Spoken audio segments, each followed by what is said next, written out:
गेहूं का आटा 1 कटोरी, उसमें स्वाद अनुसार नमक, आधी टीस्पून सोडा, आधी टीस्पून बेकिंग पाउडर डाल के तेल डाल के आटा गूंदने का। तेल पाव कटोरी तेल डाल के आटा गूंदने का।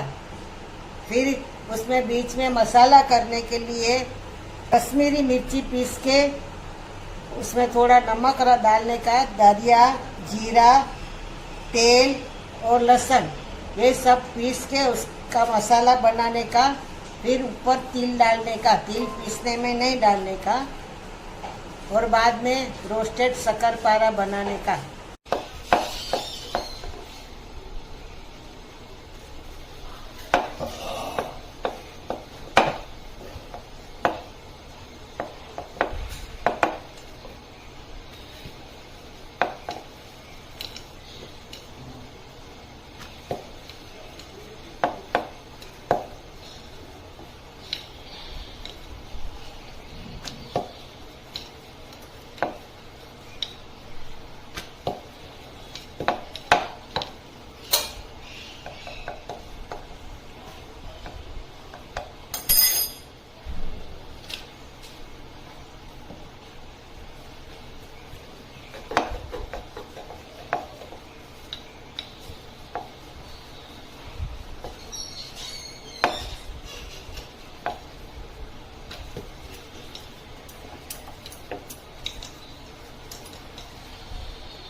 पानी लगाने का।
ओवन में माइक्रोवेव में बेक करने का।